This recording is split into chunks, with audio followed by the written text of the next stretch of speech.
बुद्ध का जन्म शाक्यवंश के राजा शुद्धोदन की रानी महामाया के गर्भ से लुम्बिनी में वैशाख पूर्णिमा के दिन हुआ था। शाक्य गणराज्य की राजधानी कपिलवस्तु थी। सिद्धार्थ के पिता शाक्यों के राजा शुद्धोधन थे। बुद्ध को शाक्य मुनि भी कहते हैं। सिद्धार्थ की मां माया देवी उनके जन्म के कुछ देर बाद मर गई थी। कहा जाता है कि फिर एक ऋषि ने कहा कि वे या तो एक महान राजा बनेंगे या फिर एक महान साधु। ज्ञान प्राप्ति के समय उनकी अवस्था 35 वर्ष थी। ज्ञान प्राप्ति के बाद तपस्सु तथा कालिक नामक दो शूद्र उनके पास आए। महात्मा बुद्ध ने उन्हें ज्ञान दिया और बौद्ध धर्म का प्रथम अनुयायी बनाया। बुद्ध का जन्म शाक्यवंश के राजा शुद्धोदन की रानी महामाया के गर्भ से लुम्बिनी में वैशाख पूर्णिमा के दिन हुआ था। शाक्य गणराज्य की राजधानी कपिलवस्तु थी। सिद्धार्थ के पिता शाक्यों के राजा शुद्धोधन थे। बुद्ध को शाक्य मुनि भी कहते हैं। सिद्धार्थ की मां माया देवी उनके जन्म के कुछ देर बाद मर गई थी। कहा जाता है कि फिर एक ऋषि ने कहा कि वे या तो एक महान राजा बनेंगे या फिर एक महान साधु। ज्ञान प्राप्ति के समय उनकी अवस्था 35 वर्ष थी। ज्ञान प्राप्ति के बाद तपस्सु तथा कालिक नामक दो शूद्र उनके पास आए। महात्मा बुद्ध ने उन्हें ज्ञान दिया और बौद्ध धर्म का प्रथम अनुयायी बनाया। गौतम बुद्ध की मृत्यु 483 में पूर्व कुशीनारा में हुई थी। उस समय उनकी उम्र 80 वर्ष थी। बौद्ध धर्म के अनुयायी इसे महापरिनिर्वाण कहते हैं। लेकिन उनकी मृत्यु के मत में बौद्ध बुद्धिजीवी और इतिहासकार एकमत नहीं हैं।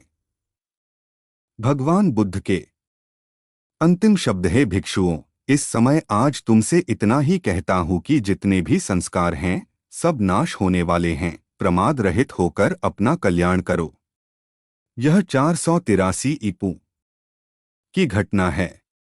वे 80 वर्ष के थे।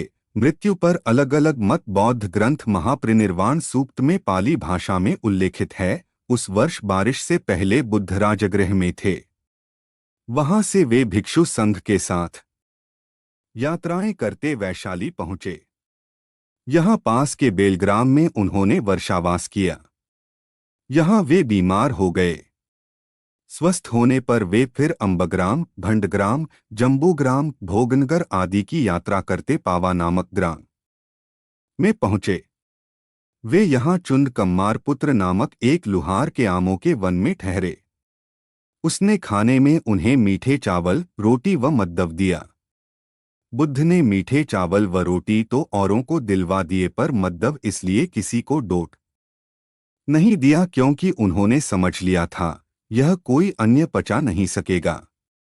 स्वयं उन्होंने भी जरा सा खाया, शेष जमीन में गड़वा दिया। इसको खाते ही वे बीमार हो गए थे और उनकी मृत्यु हो गई।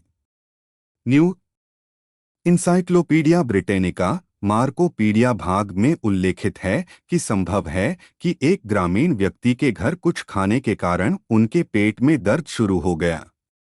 बुद्ध अपने शिष्यों के साथ कुशीमारा चल दिए। रास्ते में उन्होंने अपने शिष्य आनंद से कहा, आनंद, इस संधारी के 4 तह करके बिठाओ। मैं थक गया हूं, लेटूंगा। आनंद, मेरे लिए कुकुत्था नदी से पानी ले आओ। बुद्ध ने फिर उस कुकुत्था नदी में खूब स्नान किया। उसके बाद वहीं रेत पर चीर बिछाकर लेट गए। कुछ देर आराम करने के बाद वह अब चलने लगे। रास्ते में उन्होंने हिरण्यवती नदी पार की। अंत में कुशीमारा पहुंचे। यहां उनका कहना था कि मेरा जन्म 2 शाल वृक्षों के मध्य हुआ था, अंत भी 2 शाल वृक्षों के बीच में ही होगा। अब मेरा अंतिम समय आ गया है। आनंद को बहुत दुख हुआ। वे रोने लगे।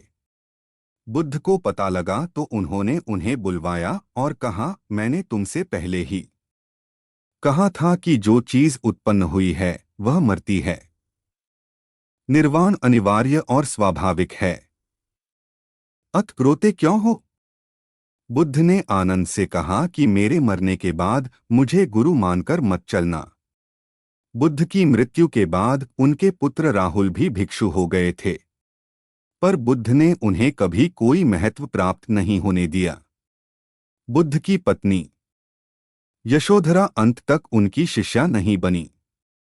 उनके मरने पर 6 दिनों तक लोग दर्शनों के लिए आते रहे। 7वें दिन शव को जलाया गया।